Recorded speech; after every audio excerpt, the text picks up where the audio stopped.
Good morning. So I hope you had a good weekend. So today I'm going to talk about sleep. I think sleep is the greatest health thing we can give ourselves. And as leaders, we need to be on the top of our game, obviously. Now, the reason I'm speaking about this is from recent personal experience.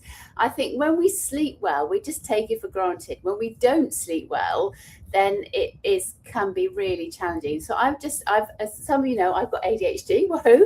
I was diagnosed last year at the tender age of 64, which has just been a life-changing moment.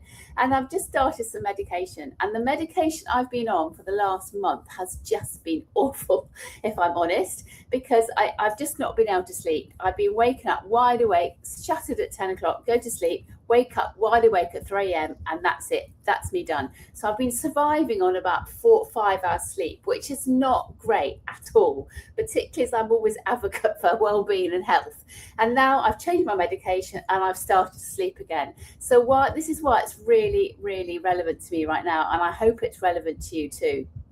So this morning, last night, I had a full night's sleep, which was just amazing. And I'm full of beans this morning, as you could probably gather, opposed to feeling I'm just on autopilot. And so I've been putting into practice lots of strategies in order to help me sleep when I wasn't sleeping, which I hopefully you might find helpful. And I've written newsletters about it too in my LinkedIn if you want to see them. But I think the thing is about sleep is, I know it's obvious to say, it is absolutely, as I say, the best health process that we can be. Now, the importance of sleep is demonstrated by it's not really a sensible thing to do, in the fact that if we think millions of years ago when we first started surviving and we started, chasing for our food, killing lions and all that stuff, and the saber-tooth tiger was chasing us, having sleep is actually not that sensible, because when we're asleep, we're unconscious and, we are exposed to danger. But the very fact that we have prehistorically created this sleep demonstrates how important it really is.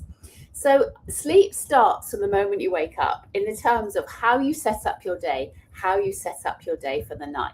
So simple things that I do, which you might find helpful, is we started eating supper much earlier. So we eat supper about 7 now, whereas we used to eat 8 or 9, and that has made a big difference, because finishing your food about 7:30 means that you've got 3 or 4 hours before you go to bed, or before, to get your digestion going, so your body's not digesting food when you go to bed. So that's number one tip, is when you're eating.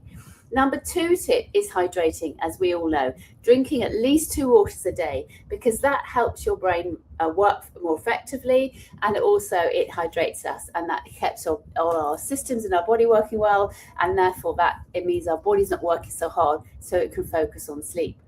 The big one is switching yourself off from the end of the day. So if you're working at home like I do a lot of the time, it's having some process before you finish your day to feel you've sealed off the day. So if it's working at home, it's closing your laptop. If you're working in a bedroom or anything, then hopefully it's not in your own bedroom, because if it's in your own bedroom, it's difficult to switch off when you go to sleep.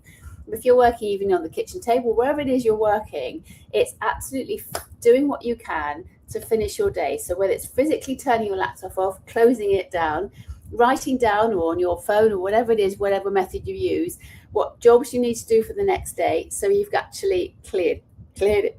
And then it's not watching television an hour before I go to bed. In fact, I hardly ever watch television at all, to be honest. But that's very much personal to you. You might want to relax and watch television. That's absolutely fine, or film, or whatever it is.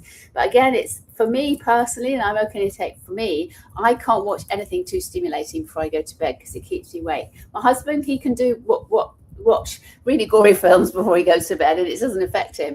So I think it's very much knowing what you're doing. The other thing is caffeine. Now, we often get through the day through caffeine. I cannot have caffeine after 12 o'clock at lunchtime. So I have 1 cup of coffee a day. And that, again, has been a game changer for me. I used to drink loads of coffee, and I just cut it out. And that has been a big game changer for me. But the most important thing are these things, is switching your phone off at least an hour before you go to bed. Because the blue light that comes off our phone, as we probably read so well, is that the blue light stimulates makes us feel it's daytime. And so once we have the blue light, it stimulates gets our melatonin all mucked up. So we need the melatonin to help us sleep. So all I can really encourage you to do is turn your phone off an hour before you go to bed. If you need it as an alarm, then buy a manual alarm clock, because honestly, it's amazing the difference having your phone charging outside the bedroom, how you can switch off. And the other final tip before I finish is I always have a little notepad by my bed, because if I sort of wake up in the night and I think of something, I just write it down. I can't even see what I'm writing because it's pitch black. But just writing it down just clears it out of your brain, and then you can go back to sleep again. So wishing you a good night's sleep tonight and a very productive day, and I'll speak to you tomorrow. Take care. Bye.